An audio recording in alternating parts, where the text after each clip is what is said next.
Hallelujah, praise the lord. প্ৰভু যীশুৰ মধুৰ নামত আপোনালোক সকলোকে স্বাগতম জনালোঁ। আশা কৰোঁ আপোনালোক সকলোৱে ভালে আছে। প্ৰভু চাকিসকল, সুন্দৰ দিন, সুন্দৰ বতৰ আমাক সদায় দিন ঈশ্বৰে দিয়া নিচিনাকৈ আজিও এটা নতুন সুন্দৰ দিন দিছে আমাক। তাৰ কাৰণে ঈশ্বৰক ধন্যবাদ দিওঁ। আহক আজি দিনটোৰ আৰম্ভণিতে আমি ঈশ্বৰৰ বাক্য চাওঁ। আজি বাক্য আমি লৈছোঁ যিচয়া 40 অধ্যায়ৰ 31 পদ। সুন্দৰ ঈশ্বৰৰ বাক্যই আমাৰ কাৰণে কৈ আছে, কিন্তু যিবিলাকে জিহুৱালৈ অপেক্ষা কৰে তেওঁবিলাকে নতুন নতুন বল পাব। তেওঁবিলাকে কুৰৰ পক্ষীৰ দৰে ডেউকাৰে ওপৰলৈ উৰিব। তেওঁবিলাকে লৰ মাৰি শ্ৰান্ত নহ'ব। তেওঁবিলাকে গমন কৰি ভাগৰ নাপাব। Hallelujah, praise the lord. ঈশ্বৰৰ সুন্দৰ বাক্যৰ কাৰণে ঈশ্বৰক ধন্যবাদ দিওঁ।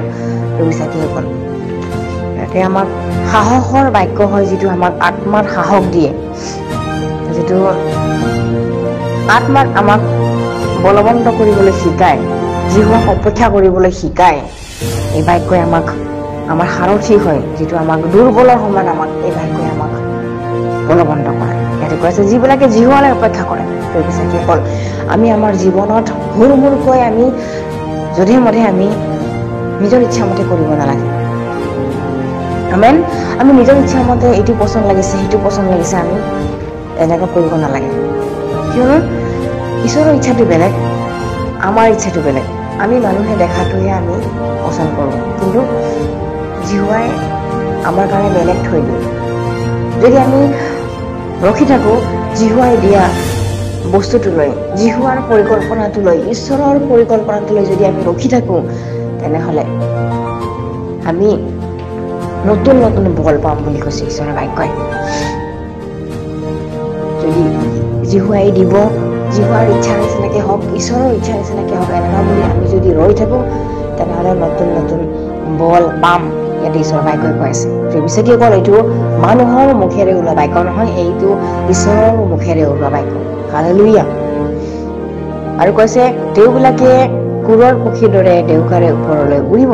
কুৰৰ পক্ষীৰ নিচিনাকৈ, কুৰৰ পক্ষীবিলাকে যেনেকুৱা ডাঙৰ ডাঙৰ ডেউকা সিহঁতৰ ওপৰলৈ উৰে আৰু তললৈ তেওঁলোকৰ দৃষ্টি ৰাখে, আৰু তেওঁলোকে শক্তিমন্ত বলৱন্ত, তেওঁলোকৰ ডেউকা ভৰিৰ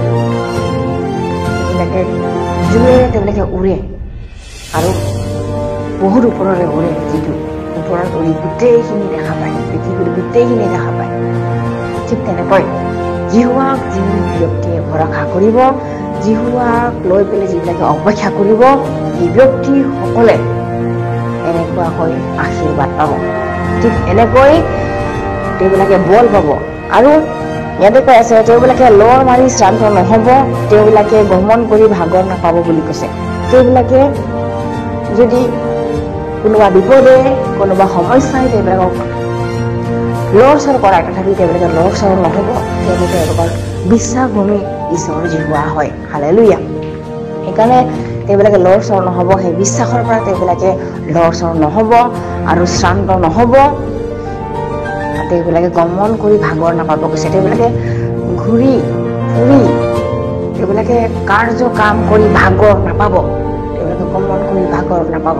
হালেলুয়া। কিয়নো ঈশ্বৰৰ আত্মা, ঈশ্বৰৰ সেই পবিত্ৰ আত্মা তেওঁলোকৰ লগত থাকিব, সংগে সংগে ঈশ্বৰ জিহুৱা থাকিব আৰু সহায় কৰিব। তাৰ ফলত তেওঁবিলাকে ভাগৰ নাপাব। বিশ্বাসীসকল, এই বাক্য আজি আপোনাৰ আৰু মোৰ জীৱনৰ কাৰণেও হয়, আপোনাৰ আত্মবৃদ্ধিৰ কাৰণে, মোৰ আত্মবৃদ্ধিৰ কাৰণে হয়। হালেলুয়া। এই বছৰটিত যাতে আমাক ঈশ্বৰে নতুন নতুন বল দিয়ে, আৰু আমি যাতে ইফালে সিফালে নকৰি কেৱল ঈশ্বৰৰ ফালে দৃষ্টি ৰাখি, ঈশ্বৰৰ ফালে চাই একমত হৈ তেওঁৰ বাক্যৰ নিচিনাকৈ যাতে আমি চলোঁ, তাৰ কাৰণে আহক আমি একেলগে প্ৰাৰ্থনা কৰোঁ। ধন্যবাদ প্ৰভু, তোমাক ধন্যবাদ দিওঁ এই সুন্দৰ বাক্য যে আমাক দিলা প্ৰভু। আজি দিনটোত যাতে আমি এই বাক্যৰ যোগেৰে আশীৰ্বাদ হয় পৰিপূৰ্ণ হ'ব পাৰোঁ। তুমি আমাৰ খোজত তুমি থাকিবা, আমাৰ ভৰিৰ খোজত তুমি থাকিবা। আমি য'ত থাকোঁ তাতে তুমি আমাৰ সংগে সংগে থাকিবা প্ৰভু। আৰু তুমি নহ'লে আমি একো কৰিব নোৱাৰোঁ। আৰু আমি যাতে সদায় তোমাক মানে অপেক্ষা কৰি থাকিব পাৰোঁ প্ৰভু। তুমি এনেকুৱা আমাক কাৰ্য কৰা, এনেকুৱা শক্তি দিয়া, এনেকুৱা ধৈৰ্য দিয়া প্ৰভু। ধন্যবাদ দিওঁ সকলো যাচনা প্ৰাণপণে জীৱিত নাচনীয় প্ৰভু যীশু খ্ৰীষ্টৰ নামত অৰ্পণ কৰিছোঁ। আমেন। Praise the lord.